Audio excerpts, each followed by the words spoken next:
Alrighty guys, today we're going to be installing CQuence Rotors. These are custom machined and plated rotors. I got the zinc gold plated. So these are directional, drilled and slotted, and I'm going to be installing them on a 2009 Saab 9.3 2.0 liter turbo. With the Saab, you have to be careful. There's certain sizes for these rotors, and there's three different sizes that your Saab may come with stock. Generally, you'll have 302 millimeters in the front, and your back can range from 298 to 274 millimeters, I believe. So make sure to measure your rotors before you order these, and just pay attention to that when you're doing it. Also, as mentioned before, these are directional, so just make sure when you're putting them on, these will be for your passenger side, where the slots are going in the clockwise direction, and the driver's side, where the slots are going in the counterclockwise direction.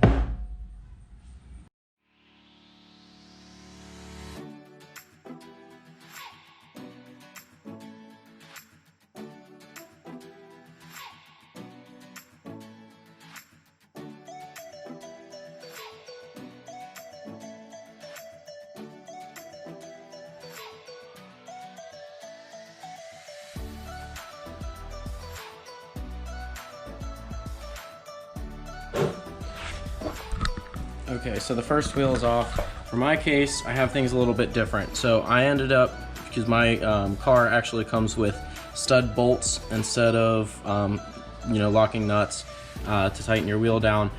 So in order to put the wheels on and have the fitment that I wanted with the spacer, I had to install a stud bolt conversion kit, and then I have the spacer as well. So the next part of this process is definitely going to be keeping track of my hub-centric ring, check, removing the spacer, and then making sure that the stud bolts are still, in fact, secure and down after I go ahead and remove these bolts, these nuts on the inside. They're held down with Loctite, so they should be okay. And then we're gonna go ahead and work on pulling the caliper off, swapping out the rotor, searching the back of this plate to make sure that there's nothing caught up in there to be making some noise, and then we'll go ahead and put everything back together.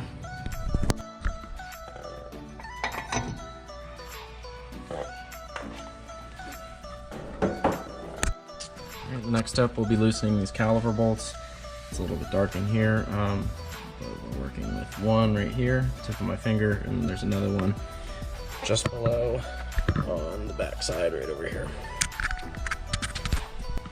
Okay, so the caliper has been removed, and also the slide assembly, and that's just so we can get the old brake pads out. The next thing is going to be removing this Allen key, that little guy right down there, and pulling this rotor off. Checking out the inside of this rim, and then we'll go ahead and put the new rotor on.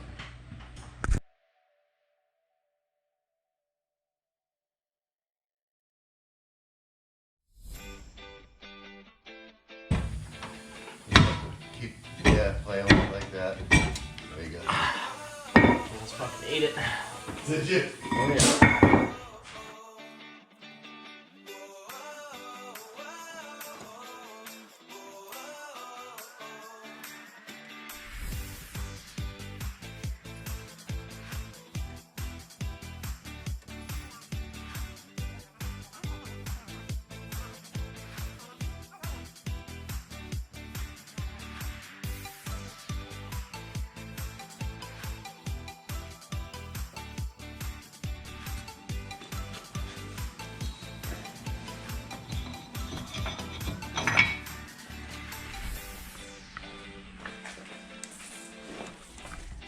Alright, so I just finished up doing the front and the back there, or both fronts, I mean.